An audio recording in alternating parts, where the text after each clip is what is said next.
Unique health consultancy और सुख समृद्धि विज्ञान चैनल के सभी सुधी दर्शकों का मैं सुशील कुमार शर्मा हार्दिक स्वागत करता हूं। प्रिय दर्शकों, आजकल चूंकि भूगर्भ जल दूषित हो रहा है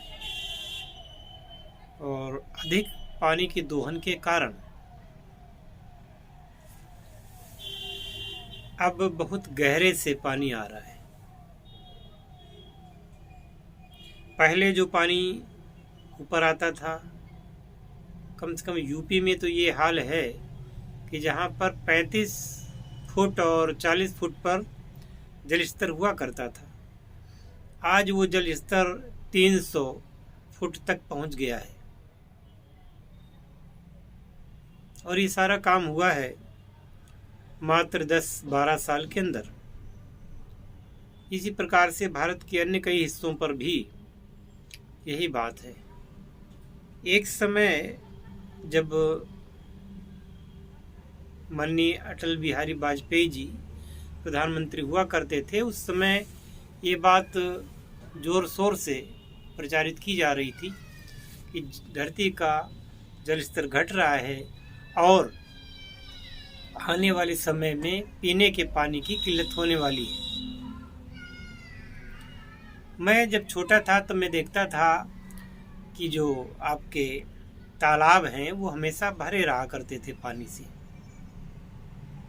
आज तालाब जल्दी सूख जाते हैं और गर्मियों में तो वो या तो भरने पड़ते हैं या तो फिर वो सूखे रह जाते हैं।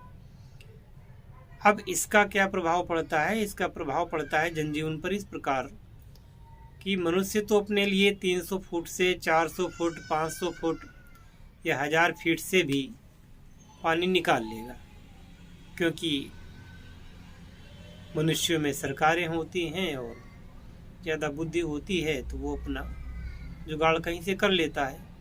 परंतु अन्य जीव जंतु, पेड़ पौधे, वो क्या करेंगे? जब ये जल स्तर बहुत ज़्यादा नीचे चला जाएगा तो ये जल स्तर पौधों को जब नष्ट कर देगा, तो जब पौधे नष्ट होंगे पहले तो फिर जीव जंतु भी नष्ट होंगे। अभी हमने देखा कि जिस समय उत्तर प्रदेश में गाय छोड़ी गई तो वो गायों को कोई पानी नहीं देता था। शहरों के गांवों की गायें तो ये थीं कि जो गंदे नाली इत्यादि का पानी वो पी करके अपनी जान उन्होंने बचाई।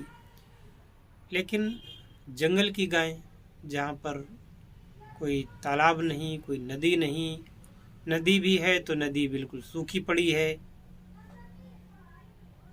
तड़प तड़प करके गायें मर गई। अब ये बातें न तो मीडिया दिखाएगा और ना ही सरकारी नुमाइंदे इनको कभी रिकॉर्ड में करेंगे। हालांकि बहुत सारी गायों की हत्या तो उस कटीले तार से हुई जो कि किसानों ने अपने खेतों में लगा रखे थे। तो बहुत सारी गायों को जब खुला छोड़ दिया गया तो कसाई लोग ले गए तो उनको काट डाला, क्योंकि आपके दरवाजे यदि गाय बंधी है तो उसको जल्दी जल्दी कोई काटने वाला नहीं है। लेकिन जो खुली गाय जंगल में है उसको कब कोई पकड़ ले जाएगा? क्योंकि गाय तो एक ऐसा जानवर है जो कि बड़ा सीधा होता है, मनुष्य पर बहुत ही विश्वास करता है। गाय अब बेतहाशा उनकी कटाई होती है। तो मैं कह रहा था कि धरती का जल स्तर जितना ही नीचे जाएगा उतना ही पानी पीने के लिए मेहनत से पानी मिलेगा। और तलहटी में कुछ ऐसे पदार्थ हैं, कैल्शियम, फास्फेट है ना, और ऑक्जेलेट वगैरह ज़्यादा पाए गए उधर।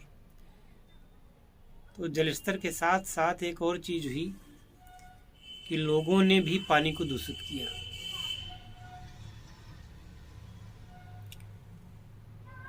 बड़े ही शर्म की बात है कि लोग अपने घर की लेटरिन को भी भूमिगत पाइप द्वारा धरती के अंदर डाल रहे हैं। ये भी एक कारण है जो कि अपवित्र कर रहे हैं पानी को। अब बात आती है कि लोगों में उसका दुष्प्रभाव क्या पड़ा। दुष्प्रभाव ये पड़ा कि लोगों में कैल्शियम और ऑक्जेलेट की पत्थरियां बनने लगी, उनकी किडनी फेल होने लगी। कुछ तो गलत आचरण के कारण। गलत आचरण में ये कि जल्दी से जागते नहीं और जल्दी सोते नहीं, तो जाहिर सी बात है कि शरीर की जो प्राकृतिक घड़ी होती है उसमें कुछ अंतर आएगा। जैसे कि आप देखते हैं कि सुबह जल्दी आप नहा लेते हैं तो 8 बजे आपको भूख लगती है, लेकिन अगर आप देर से जागेंगे तो भूख का टाइम भी चला जाएगा, फिर वो भूख धीरे धीरे ख़त्म हो जाती है। फिर खाना खाने का क्या मतलब, जब पेट का मुंह ही नहीं खुला है, जब भूख नहीं है, उस समय आपने भोजन किया, उस भोजन का स्वांगीकरण नहीं होता, तो विजातीय द्रव्य भी ज़्यादा बनता है। और इनमें से फिर वो कैल्शियम, पहले तो ये आपके इंसुलिन को प्रभावित करेगा, जिससे कि शुगर की मात्रा खून में ज़्यादा बढ़ेगी। बढ़ी हुई मात्रा फिर पेशाब द्वारा निकलेगी। कालांतर में इसके द्वारा फिर हृदयाघात होने की संभावना, गैस बनने की संभावना, पथरी बनने की संभावना होती है। तो जिन जिन लोगों को पथरियां हैं, तो 100 में 89% तो आप ये मान लें कि उनको शुगर पहले से होती है, तभी पथरी बाद में बनेगी। तो यदि अब पथरी बन ही गई है तो पथरी के लिए कुछ एक प्रकार से आप अपने शरीर को शोधित कर सकते हैं। जैसे कि आप कभी कभी जो ये कोथमीर कहते हैं ना, धनिया, हरा धनिया, इसको पीस लें और पीस करके पानी में आप घोल करके उसे फिर छान लें, उसका प्रयोग करें। इससे किडनियों की आपकी सफाई हो जाती है। साल में 2-3 बार ये प्रयोग कर सकते हैं। इसके अलावा बेलगेरिस का पौधा होता है, जिसे आप पाषाण भेद कहते हैं। पाषाण भेद के पौधे के बीज, जो आपके पत्ते होते हैं, 4-5 पत्तों को आप ले करके अगर नित्य प्रति खाते हैं तो कुछ दिनों में पथरी गलने लगती है। चूँकि पथरी का सैचुरेशन होता है, जैसे वो बनती है तो आप विश्वास करें, जैसे वो बन जाती है वैसे ही घुल भी जाएगी। पथरी कोई, अरे जब बड़े बड़े पत्थर घुल जाते हैं तो ये पथरी तो आपके शरीर में बनी है, भोजन के द्वारा गई है, कुछ विशिष्ट तत्वों का एक जगह सैचुरेशन हुआ है ना, सांद्रीकरण हुआ है, वहाँ पर पथरी जमी है, बनी है। तो यदि उचित दवाइयों का प्रयोग किया गया तो ये पथरी वहीं की वहीं धीरे धीरे कट भी जाएगी, रिड्यूस भी हो जाएगी और धीरे धीरे समाप्त होकर के चली जाएगी। इसको ख़त्म करने के लिए एक काम और कर सकते हैं कि कुल्थी की दाल 100 ग्राम पानी में रात को भिगो दें, सुबह उस पानी को आप पिएं। ऐसा करते रहने से 2-3 महीने में पथरी धीरे धीरे घुल करके समाप्त हो जाती है और पुनः होने की संभावनाएं भी कम हो जाती हैं। इसके अलावा एक काम और करें कि आप मिट्टी के घड़े का पानी पिएं। अगर मिट्टी के घड़े का पानी पीते हैं तो पथरी समाप्त होने के चांसेस ज़्यादा होते हैं। आरओ का पानी या फिल्टर का पानी उतना अच्छा कार्य नहीं करता है। इसलिए आप सभी को ध्यान रखना चाहिए कि शरीर जो कि मृदा से बना है, मिट्टी का शरीर है, तो मिट्टी की चीज़ें ही इसको फ़ायदा करेंगी। आप इसे अच्छी तरीके से गांठ बांध लें कि पथरी बिना ऑपरेशन के 100% गलती है। बशर्ते कि उसका साइज 20 mm से कम रहा हो। 20 mm से बड़ी साइज की पथरी भी गलती है, परंतु बड़े टुकड़े अगर निकलते हैं और वो बड़े टुकड़े कहीं नली में फंसते हैं तो फिर दिक्कत ज़्यादा होती है, रक्तस्राव होगा और क्रिटिकल आपकी बन सकती है पोजीशन। इसलिए बड़ी पथरी या तो फिर लेजर के द्वारा उसको ख़त्म कराया जाए या कोई और तरीका ऑपरेशन का अपनाया जाए, क्योंकि अच्छे तरीके से आप समझते हैं कि एक लिमिट तक ही आपकी जो नलियां हैं, मूत्र नली हो या जो भी हैं, तो वो उनकी थिकनेस एक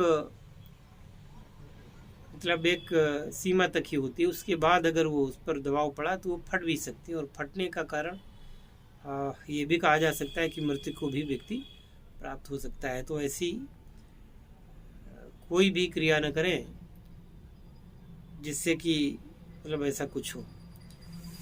और भी कुछ ऐसी बातें हैं कि अगर पथरी नहीं जा रही है, काफ़ी इलाज कराया, तो फिर आप सुख समृद्धि विज्ञान में हमारे नंबरों पर संपर्क करके दवा मंगवा सकते हैं। पहले तो आप अपनी अल्ट्रासाउंड रिपोर्ट भेजेंगे, अपना इतिहास भेजेंगे, इसके बाद दवा का सेवन करेंगे। 2-3 महीने में आपकी पथरी गल करके वहीं पे समाप्त हो जाएगी। जब समाप्त हो जाए और आप उसका क्या कहते हैं अल्ट्रासाउंड लें, अल्ट्रासाउंड में जब पथरी नहीं हो उस समय आप हमसे संपर्क करें। आपको एक दवा दे दी जाएगी, वो दवा आप ले लेंगे। उस दवा के बाद में आपके शरीर में जीवन में पथरी का निर्माण नहीं होगा। तो प्रिय दर्शकों, आप लोगों को आज मैंने इस अश्मरी रोग, जिसे कि स्टोन की कहते हैं बात, ये तो मैंने बात बताई गुर्दे की पथरी की। अब किसी वीडियो में आपको बताई जाएगी जो कि गाल ब्लैडर यानी कि पित्ताशय के पथरी के बारे में। इतना तो आप जान लें कि पथरी ये शरीर में केवल गुर्दे में और केवल पित्ताशय में नहीं होती, ये शरीर में कहीं भी हो सकती है। तो इनसे बचें और अपने जीवन को बचाएं। इसी के साथ ये वीडियो यहीं पर आप विराम करने की अनुमति दें। हरिओम तत्सत। जय शिव शंकर, जय भोलेनाथ, हर हर महादेव।